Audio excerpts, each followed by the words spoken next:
Hi everyone, it's Mrs. Suiters. I'm back and I'm going to read you another book.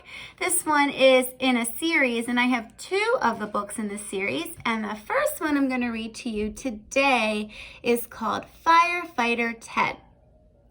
And Firefighter Ted was written by Andrea Beaty and Pascal Lemaitre.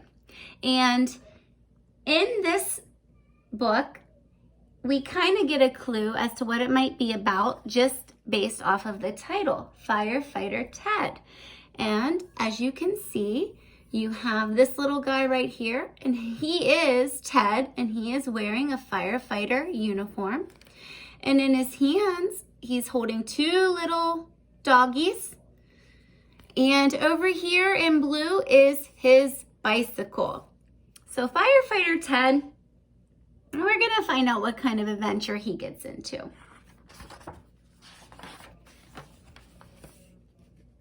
One morning, Ted woke up and sniffed the air. It smelled like smoke. That's not good, thought Ted. I need a firefighter. And Ted's here in his bed with his blanket on his head, and he's actually facing the opposite end of the bed. And this little black squiggly line, well, that's the smoke that he smells. Ted looked everywhere for one, but he couldn't find one.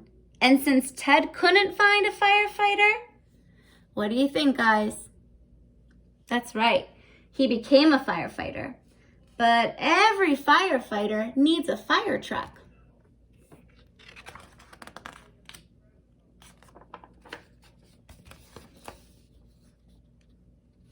Firefighter Ted found a fire truck. That was lucky, he thought. I need a fire extinguisher too. Guys, I don't know if you can see, but this little thing right here, this little red truck, that's his fire truck. Firefighter Ted looked everywhere else. Since he couldn't find a fire extinguisher, he made one. Now, where is that fire? Thought Firefighter Ted. So he made a fire extinguisher. He went into his refrigerator. He pulled out a can of something. It looks like maybe whipped cream. He went into his fish tank and got a pipe that lets the fish have some air, and he put it on top of the can. And now here you can see he made himself a fire extinguisher. Boy, that Firefighter Ted is very creative. Firefighter Ted searched the house. The kitchen was filled with smoke. It rose from a plate on the table. Here's the kitchen table. You have some eggs, some silverware, a tea kettle, cup, some condiments, and here's a piece of toast. And this piece of toast is black and it looks like it's burning, causing a lot of smoke.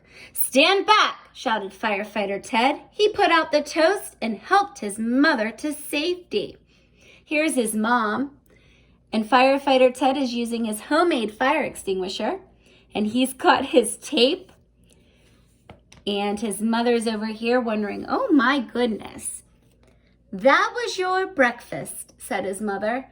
It still is, said Firefighter Ted. And now it's nutritious and safe. Go to school, said his mother. Remember, said Firefighter Ted, only you can prevent breakfast fires.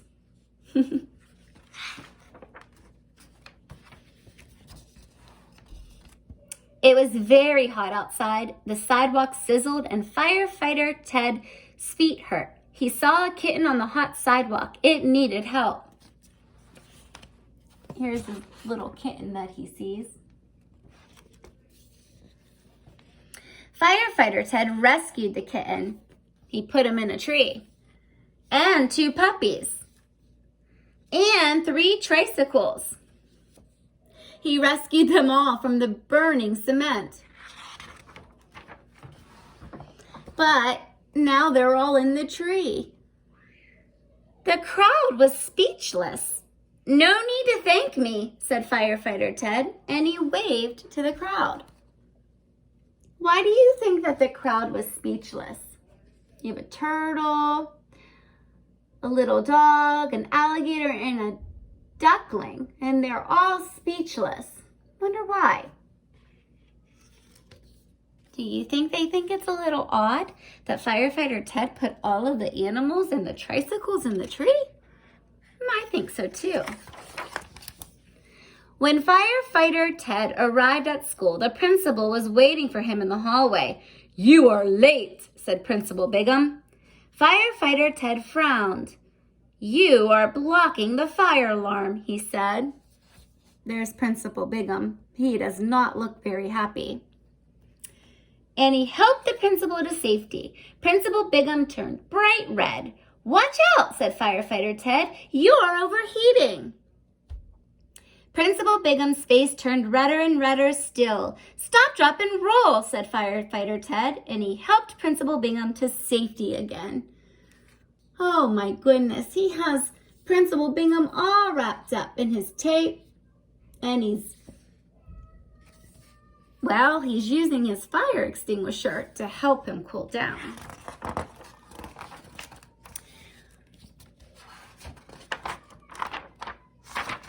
Sorry. Principal Bigham was speechless. He pointed to Mrs. Johnson's room. "No need to thank me," said Firefighter Ted. Mrs. Johnson's students were in line at the door. They were going to see the science fair exhibits in the cafeteria.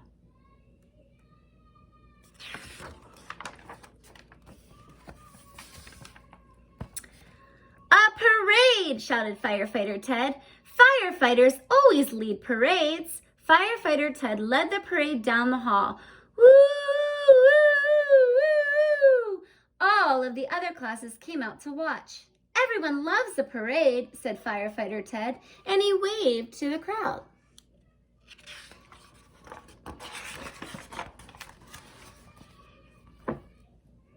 "Volcanoes!" yelled Firefighter Ted. He jumped into action. Firefighter Ted stopped the volcanoes from erupting and helped the students to safety. But guys, I think that's the science teacher, and he's doing a demonstration. "No need to thank me," said Firefighter Ted. They were speechless. Suddenly, Firefighter Ted smelled something burning. A thin stream of smoke rose from Principal Bingham's pants. Wonder what it could be. The smoke got thicker and thicker. His pants got hotter and hotter. Principal Bingham ran this way and that. "Help!" he yelled. "Call a tailor! Call the janitor! Call the library! Just call somebody!" Oh no, guys, I think he's really in trouble. But Firefighter Ted was already there. He helped the principal to safety. He pulled the fire alarm and started the fire sprinkles.